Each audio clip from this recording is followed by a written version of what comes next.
it didn't really last long because I wasn't like really passionate about it. So like I did one launch and I'm like, yeah, I'm done. I don't want to do this no more. But that's because I thought I was passionate about it. I thought I loved it. I didn't really love it. I just love it. I loved how people viewed me for having it. You get what I'm saying? Ooh.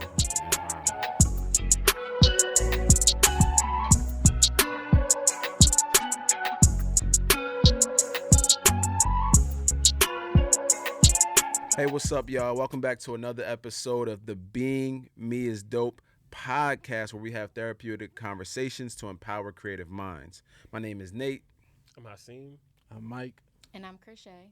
And today we will be talking about passion or purpose, which I think is extremely important as we talk about creatives, the creative process, what we are actually creating, and if this is a passion project, if we feel like we're aligned with our purpose. There's so many different ways we can go with this. So today we're just going to dive into our organic conversation to talk about passion or purpose. And I think that it's important that we kind of elaborate on both. So for all of you in the room, I want to really open the floor to ask you, do you feel like right now in this season of your life within your creative process, do you feel like you're following or pursuing something that's more of a passion project in this season, or do you fully feel aligned with your purpose as a creative?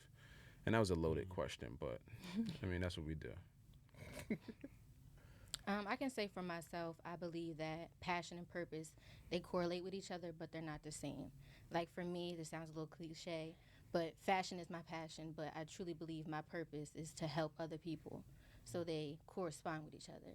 So to like answer your question and all of it, I do believe that I am following my purpose and my passion because I am very uncomfortable, but I'm happy where I am. I like that. Because nobody said you'll ever be in a position to where you're just happy and comfortable. Yeah. It's like we kind of think of them as the same, but it's like, nah, you can be. I'm in the same position where it's like I'm very uncomfortable, but I'm happy too. Yeah. You know what I mean? And I don't necessarily need to be in a space of comfort and ease for me to be happy. Actually, I'll be stressed when I'm at like comfort and ease, low key. Yeah, I be saying the same thing, and people be looking at me like I'm crazy. And I guess I might say it weird because I'd be like, no, I thrive off of negativity. So like whenever things are going super bad, is when I feel like I can do the most. So you do good under pressure. Yeah, I would say. And also just to piggyback off what you were saying, I think I'm in the passion portion of my purpose, where it's like this might not be making any money, but I'm doing it to the extent that I know will launch it into the thing that it can become, where it's like I can feed my family off of it per se. Right. And I feel like at some point they both kind of like intertwine with each other. So I'm hitting the point in my life and my creative journey to where I'm doing more passion projects, I guess you could say. Just the other day, I was with one of the local police departments, and they're starting this mentoring program. And part of it is mixed with sports like basketball, boxing, and things like that. And I'm going to go there and be, mentoring some of the young men there. But it also aligns with my greater purpose of empowering people to feel worthy, you know what I mean, when they're waging a war in their mind. So it's like, okay, they kind of intertwine. But I wasn't able to see that very clearly like years ago. It was like one or the other. And that could be because I have a little more stability financially, maybe, which leads me into like another question. Do you think that you have to be in a position financially where you're thriving to step into the passion projects? Because passion typically, for the most part, it's not necessarily paying you. You know what I mean? I have a few things I'm passionate about, but they ain't like bringing in the dollars. So it's like, is there a responsibility part first, or can you just jump right into the passion stuff? I mean, it depends on how you look at it. For me, I know what my purpose is. My purpose is to create impact through my art. And my passion lives in the arts, like music, design, all things creativity.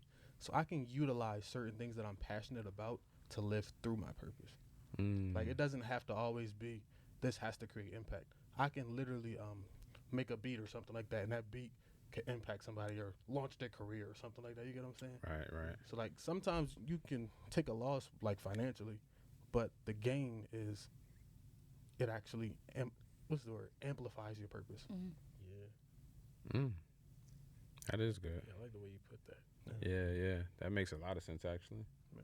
To do with that. It's interesting. I was listening to I forgot what I was on Instagram yesterday and something popped up from Dr. Darius Danielson. He was saying pretty much how money is like the fourth or fifth thing on the list of like things to want to aspire, I guess, to have or whatever. Because he was saying like if I gave you $1,000,000 but you had to die tomorrow, you know, would it be worth it? Or if I gave you $1,000,000 but your loved one had to die tomorrow, it was like it was deep, man. It was like time, relationships, so many other things come before that. You know what I mean? And the money's super important. Like I'm trying to get the bag too. Don't get twisted.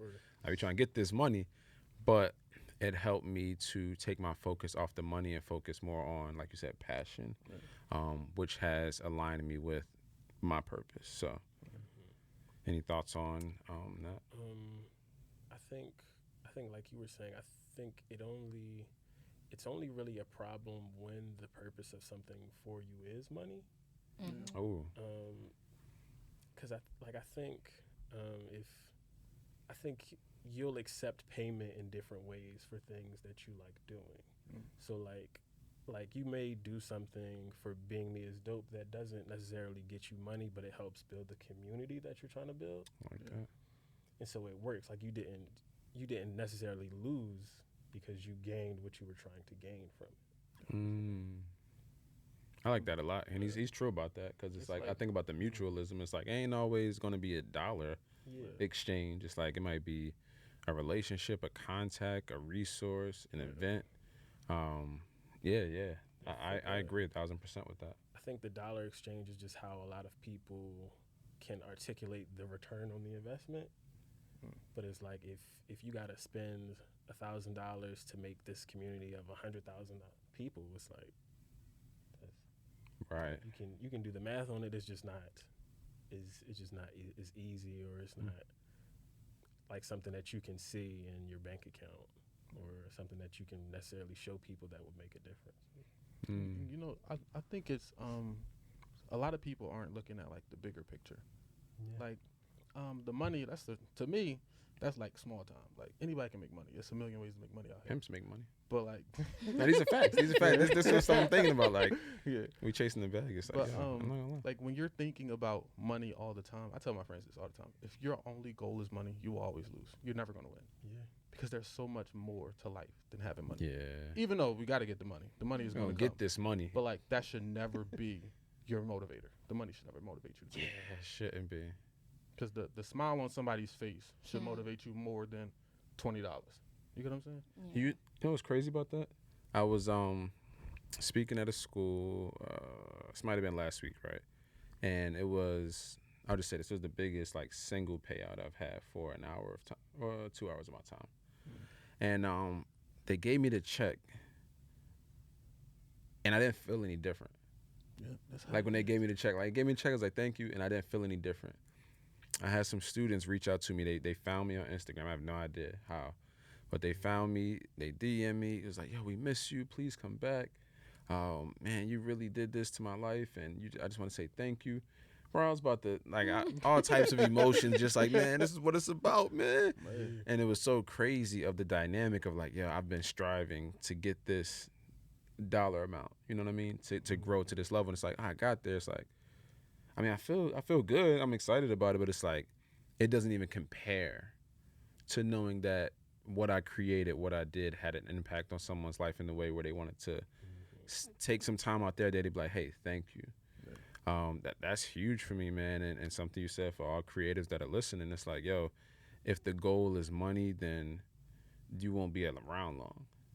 Because if you think about anybody that has achieved some, massive material success, whether that's in fashion, music, whatever the case is, it was always them locked in on their purpose with a whole lot of passion behind it. And none of them, at least I've never heard them say it, was like, yo, I got into this to try to make 100 million. I'm just trying to get this bread. And it's like, nah, I didn't hear that. They were like focused on a goal. They wanted to make an impact with their art. They had a vision. They wanted to see themselves in certain places, and then that money just came in. Yeah. You know what I mean? I think when you like, and I think with a lot of people when they look at like a numerical goal, it's like, for what? Like, what do you want to make $100 million for? So You trying to ball out. Hey, like especially like, what are you trying to make 100 million for if you ain't even had $100 in your account? It's You, like, you but don't it's even like, know how to use the 100 million. if to ball out is the answer, then like, on what? Like, cause you can ball out with way less than 100 million. Oh, these are facts. And you can like ball out and have a whole lot of money left after you try to ball out when you have 100 million. So it's like, what's really the goal here? And like, what does that really look like? Because 100 million in your mind, because you don't have 100 million, might just look like something that only really cost a couple $100,000. And so it might like the goal might really end up being, once you get the 100 million, like, man, I just want a home, a family, everybody straight. I feel like people use money to fill a void that they can't describe what it is that they're trying to fulfill. That was deep, and that was Thank real. you. That was Thank like, you. that's a fact though. That's a fact, because I think about, where I'm from and just some of the guys around. It's so crazy. I won't put this person out there, but I was at a football game last week, like a little pee-wee game or whatever, and just a guy I know from the neighborhood, older guy. He pulled up on what's the 3-wheeler joint called? A spider. Spider, yeah. I want a spider. I ain't gonna lie, but he pulled up on a spider and it had like money signs all on it, and it said his name with money bags, and I was just like, fam, like, what are we really doing right now? And like you said, it's something that's filling a void. A lot of times when you feel like you have to chase the bag instead of focusing on your purpose. Let me ask y'all this. Before you figured out, I guess, your purpose, do you feel like you had to, or not have to, but you did what you were passionate about until you got to a place of like, okay, I know what my purpose is now? Because I know for me, it was a lot of like, all right, this is what I'm super passionate about in this season of my life, and this is where my energy going. And then I felt like God aligned me with like, hey, here's what the purpose looks like. Or was it the opposite for you? Some people may have been. So for me, I was doing a lot of things I thought I was passionate about. Like I don't dress. I had clothing brands. I don't even get dressed like that. But that. I thought it was cool because, you feel me, everybody got clothing brand. I was like, let me get one. Or that's not what I'm here to do. So like it didn't really last. I mean, it can last long, but it didn't really last long because I wasn't like really passionate about it. So like I did one launch and I'm like, yeah, I'm done. I don't want to do this no more. But that's because I thought I was passionate about it. I thought I loved it. I didn't really love it. I just love it. I loved how people viewed me for having it. You get what I'm saying? Oh, yeah, wow. Dang, that's deep. Yeah, that was deep. I think that was very deep. Okay. I think it goes kind of into what you were saying. I think like what both of you guys were saying. So like I think when you try the clothing brand as a passion, I think after you finished it, you realize the parts of it that you do like. And then I think from there is where you should like pull and find your purpose for it. So like I've done clothing brand stuff for a long time, and I'm a mentor on the side, and I like just started realizing I'm actually a mentor. But I had like one of my homies from school, and he just hit me one day. It was like, oh yeah, my friend's starting this clothing brand. What should he do for this? And I had like all the answers for him. I'm like, boom, you go to this website, you go to these people, you could tell them I sent you, they're gonna do this for you at this price, boom, boom, boom. And then like a month later, he like hit me back and he's like, yo, I sent my homie to do this. He just made $1,000 off his clothing brand this week. And I'm like, he literally just did all the steps that you told him to do. And I'm like, yo, that made me feel way better than any $1,000 I could have made off of selling clothes myself. So I'm like, maybe I should spend more time helping people do these things, because if that's the purpose of it, versus like my passion might be the clothes and stuff, but then I'm starting to realize my purpose is just helping people do the creative stuff that I enjoy doing more. That's good. Yeah, I like that. I can say for me, at a young age, I was dibbling and dabbling in a lot of different things. And I went to school for dental assisting, and that's nowhere close to fashion. Wow. Yeah, I yeah. got something to say about that when you're Oh done. God. Okay. But yeah, I went to school for dental assisting, but my reasoning behind it was because of the money. Oh, you can make a lot of money working on people's teeth. Everybody needs to get their teeth clean. Big facts. And everybody tells you need to have a job that is going to make you money and help people. People are always going to need help. And I was like, okay, cool. I'm going to do that. I wasn't happy at all. I just so happened to love acting growing up, and my mom got me into an acting school. And I was like, okay, cool. And they were like, we like you better for modeling. And then my journey into fashion began, and I just kind of hit every point in fashion. And I was like, you know what? I'm happy here. Let me learn a little bit more. Let me get a little settled here. And that's where my journey began. It's amazing how you always get put back on track as long as you continue to do stuff. So my little cousin, she's at Dell State right now. Woo-woo. She went for, she originally wanted to get into dental work. And I'm like, that ain't, in my head I'm thinking like, you wild, like you wasting time. Like I know you, like that ain't you. And you know, thank goodness she kind of got out of that, and then she's in the path that she's on now. But she's huge into like fashion. Like I always mess with her. I call her Lil Drip. You know, we just go back and forth, but she's like really into it. So it's interesting that you said the whole dental thing. So I'm like, yo, is it like people that's in dental that's supposed to be in fashion, like everywhere? Hey, girl, it's me. You know, you know what I mean? So it's like, it was interesting because I was trying to figure like, why did she decide to choose that? But it was the same thing of like, oh, you can make some money with this. Everybody need their teeth done. But it goes back to the process of like, you can make some money with this. Because I remember my dad for a long time, up until a couple years ago, everything was about the dollar. You know what I mean? And I get what he was doing. He was trying to protect me. You know what I mean? He wanted to make sure his son's good. Like, yo, let's find you a good job, some benefit. You know what I mean? Let's get you right, retirement. So he would come to me with different applications. Like, yo, firemen are hiring. I mean, not firemen. Police officers are hiring. You got the state troopers. You got this job, this, like all of these, like, you know, decent paying jobs with, you know, that you can sustain and provide for yourself. But at the same time, like, man, you can't be happy doing something that you don't feel like that's your purpose. So for me, I appreciated him looking out, but at the same time, it was all this tension of like, just let me show you. And it took some time for me to get to a point where he can see, I guess, the fruits of my labor with focusing on what I wanted to create. And now he doesn't, you know, come at me with that stuff no more. And he understands it a little bit more. But for years and years and years, it was like, yo, the money comes first. But what happens is I know a lot of people in his generation who are miserable. Yeah. They hate going to work. Yeah. I'm talking about hate going to work. But it's like they won't leave it because it seems secure. Nothing secure. But at the same time, they feel like they have this secure job. They have these decent benefits. And they're almost afraid to step out on faith to see what they could have been or what they could have done. So a lot of people sit dormant on the talent that like God blessed them with and the creativity. Because I know just talking with some of my family members, I have a lot of like artists in my family. Can paint, draw, sketch, design, graphic designs, sing, but everybody like sits on their gifts. And every once in a while to come out, I'm like, yo, you got it. Like, yo, we should do something with this. And it's like, nah. And it's like, yo, you really talented in these streets. Like, one of my uncles, man, when I say the realism in his art, and he never went to art school, he was in prison half his life.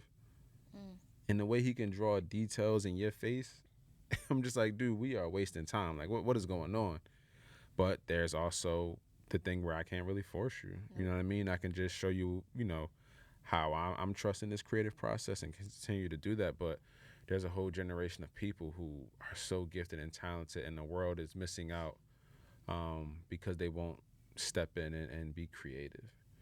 And that's unfortunate. You know what I mean? You could look at it two different ways, though. What if that's not what they're here to do? I don't think they're here to just work a job either. But no, I'm saying what if they're like they can draw, they can paint, they can sing. What if none of that is what they're here to do? They just haven't unlocked what they're here to do yet. I agree. I think part of it too, like I don't know if if his calling was to be an artist, but I believe pursuing it would have led to whatever that was. Yeah, for sure. He probably could have found out. Yeah, I feel like because I also don't think like what we And I'm do not is speaking it. about him just in like. Oh no, this is anybody. Yeah, It's I'm speaking anybody. So I general, don't yeah. think like what we do is necessarily it. Yeah. Like you said, you do fashion, makeup, all types of things. We all do separate things, but like you said, with your purpose, it's like you're not just a content creator or a videographer or something like that. It's like, nah, it's bigger actually. I impact people with my art. And You it know can what I look mean? like a bunch of different things. And it can look like it. That just happens to be the vehicle that you use, right? There's a comedian. His name is Michael Jr. And actually, you seen one of his videos when he was in Dallas. But he's a comedian. But he's like, yo, my purpose is to make give people an opportunity to laugh and to really understand their purpose through comedy. He would have done that whether that was comedy or not. You know what I mean? So I think a lot of times we see the vehicle as the purpose, and it's just a vehicle, which can change at any time. You know what I mean? So I even think about Kobe Bryant. Like after he stopped playing basketball, he got into films and things like that.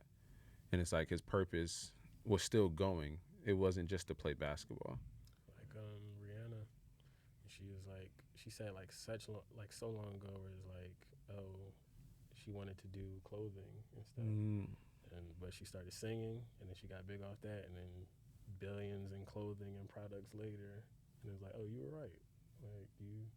And another thing, I think when the like security of the like, oh, go get a job here, it kind of takes you away from even being able to do the passionate things that you have.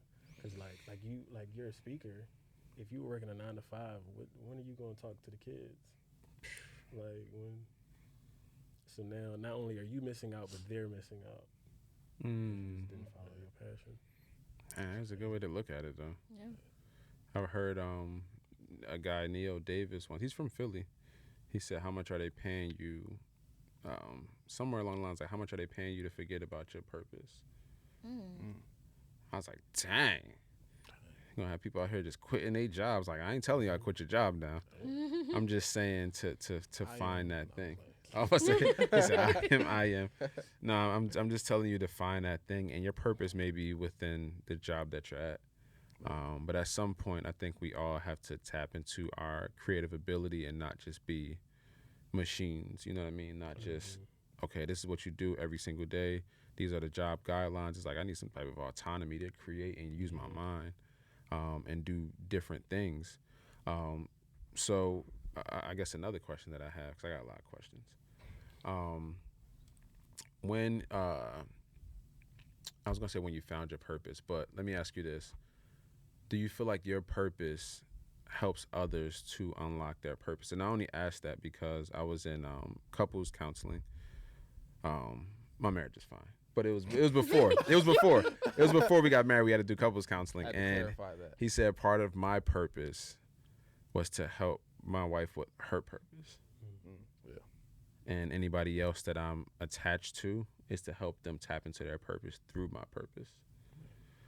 So it got like really deep on that call, but I was like, oh, okay, that makes a lot of sense. So for you all, you have your audiences, you may have clients, customers, a community.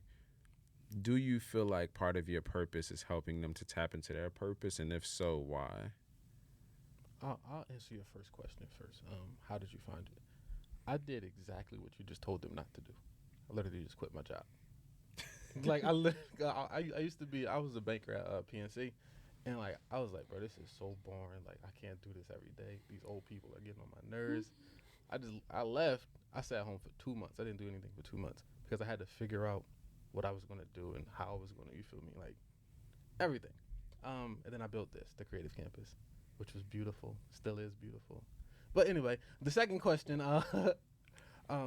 Do I feel like my purpose can align people with their purpose? It can help people to kind of align with their purpose or inspire them to step into their purpose. Yeah, so I kind of feel like what we're doing, literally right here, with Being Me is Dope, is helping people align with what they're here to do, especially from the symposium.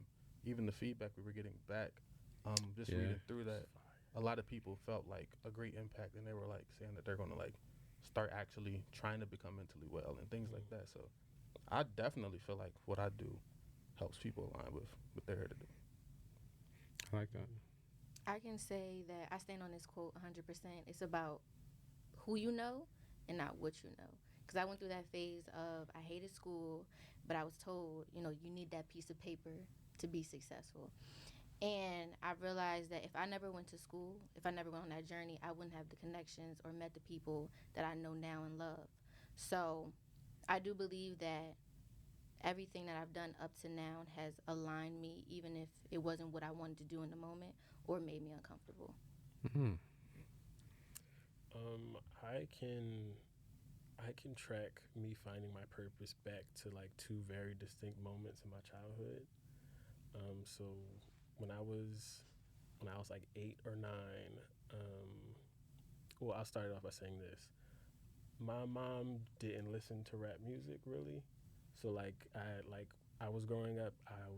The most I was hearing was like Erica Badu, Corinne Bailey Ray, stuff like that.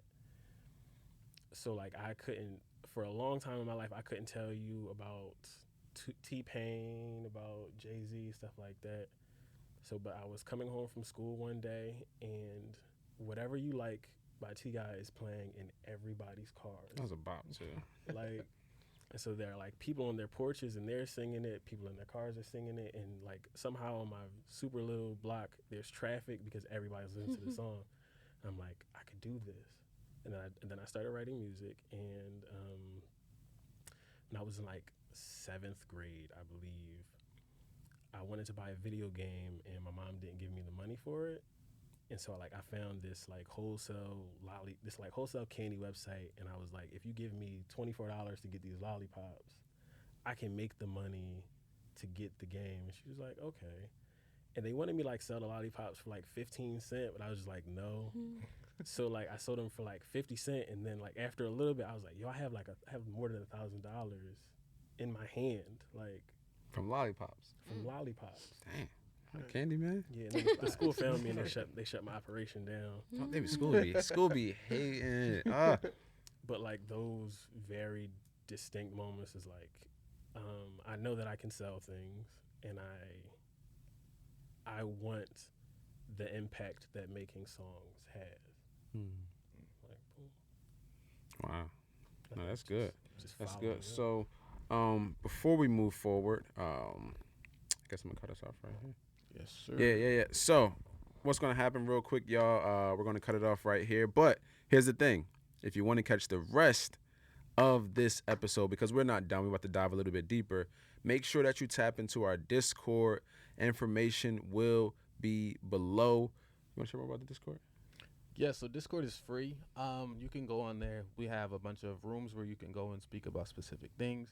We'll have like a mindfulness room, a room where you can go chat with other creatives. Just a bunch of things on there. So tap in. It's free. You can download Discord. Super easy. Link is in the bio. Well, not bio. What's it? Description. Yeah, description. Yeah, the link is below. But make sure you tap into the Discord, y'all. Become a part of our community, a part of our family, and let's continue to normalize these conversations. And we'll catch y'all in the next episode. Peace.